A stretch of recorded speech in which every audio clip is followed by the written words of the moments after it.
कर्मों का फल। बेटा बनकर और बेटी बनकर, दामाद बनकर और बहू बनकर, पति बनकर और पत्नी बनकर कौन आता है? जिसका तुम्हारे साथ कर्मों का लेना देना होता है। लेना देना नहीं होगा तो नहीं आएगा। एक फौजी था, उसकी माँ नहीं, पिता नहीं, शादी नहीं, बच्चे नहीं, भाई नहीं, बहन नहीं, अकेला ही कमा कमा के फौज में जमा करता जा रहा था। थोड़े दिन में एक सेठ जी जो फौज में माल सप्लाई करते थे, उनसे उनका परिचय हो गया और दोस्ती हो गई। सेठ जी ने कहा, जो तुम्हारे पास पैसा है वो उतने का उतना ही पड़ा है, तुम मुझे दे दो, मैं कारोबार में लगा दूंगा तो पैसे से पैसा बढ़ जाएगा। फौजी ने सेठ जी को पैसा दे दिया। सेठ जी ने कारोबार में लगा दिया। कारोबार उनका चमक गया, खूब कमाई होने लगी, कारोबार बढ़ गया। थोड़े ही दिन में लड़ाई लग गई। लड़ाई में फौजी घोड़ी पर चढ़कर लड़ने गया। घोड़ी इतनी बदतमीज थी कि जितना जोर से लगाम खींचे घोड़ी उतनी ही तेज भागे। खींचते खींचते उसके गलफर तक फट गए, लेकिन वो दौड़कर दुश्मनों के गोल में जाकर खड़ी हो गई। दुश्मनों ने वार किया, फौजी भी मर गया और घोड़ी भी मर गई। सेठ जी को मालूम हुआ कि फौजी मर गया तो सेठ जी बहुत खुश हुए। उसका कोई वारिस नहीं है तो अब ये पैसा किसी को नहीं देना है। अब मेरे पास पैसा भी हो गया, कारोबार भी चमक गया, लेने वाला भी नहीं रहा। तो सेठ जी बहुत खुश हुए। कुछ ही दिन के बाद सेठ जी के घर में लड़का पैदा हो गया।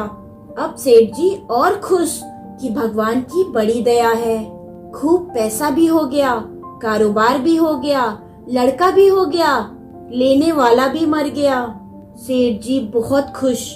वो लड़का होशियार था, पढ़ने में समझदार था। सेठ जी ने उसे पढ़ाया लिखाया।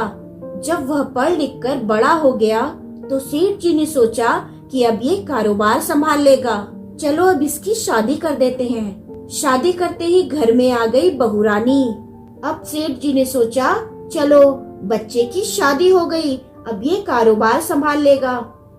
लेकिन कुछ ही दिनों में सेठ जी के बच्चे की तबीयत खराब हो गई। अब सेठ जी डॉक्टर के पास दौड़ रहे हैं। डॉक्टर जो दवा दे रहे हैं वो खिला रहे हैं, पर दवा असर नहीं कर रही। बीमारी बढ़ती ही जा रही, पैसा बर्बाद हो रहा है और बीमारी बढ़ती ही जा रही है। रोग कट नहीं रहा, पैसा खूब लग रहा है। अब अंत में डॉक्टर ने कह दिया, लाइलाज मर्ज है, इसको असाध्य रोग हो गया, ये बच्चा 2 दिन में मर जाएगा। डॉक्टरों के जवाब देने पर सेठ जी निराश होकर बच्चे को लेकर रोते हुए आ रहे थे। रास्ते में एक आदमी मिला। कहा, अरे सेठ जी क्या हुआ, बहुत दुखी लग रहे हो। सेठ जी ने कहा, ये बच्चा जवान था, हमने सोचा बुढ़ापे में मदद करेगा। शादी होते ही ये बीमार हो गया, हमने इसके लिए खूब पैसा लगा दिया। जिसने जितना मांगा हमने उसको उतना दिया, लेकिन आज डॉक्टरों ने जवाब दे दिया, अब ये बचेगा नहीं, असाध्य रोग हो गया, लाइलाज मर्ज है। डॉक्टर ने कहा है 2 दिन में मर जाएगा। आदमी ने कहा, अरे सेठ जी तुम क्यों दिल छोटा कर रहे हो, मेरे पड़ोस में वैद्य जी दवा देते हैं, 2 छोटी सी पुड़िया खाकर सब ठीक हो जाते हैं, जल्दी से तुम वैद्य जी से दवा लेकर आओ। सेठ जी दौड़ कर गए, 2 छोटी सी पुड़िया ले आए और पैसा दे दिया। पुड़िया बच्चे को खिलाई। बच्चा पुड़िया खाते ही मर गया। बच्चा मर गया। अब सेठ जी रो रहे हैं, सेठानी भी रो रही और घर में बहुरानी और पूरा गांव भी रो रहा। गांव में शोर मच गया, सेठ की कमर टूट गई, सब लोग रो रहे हैं। तब एक महात्मा जी वहां पर आ जाते हैं। उन्होंने कहा, भाई क्यों रोना धोना।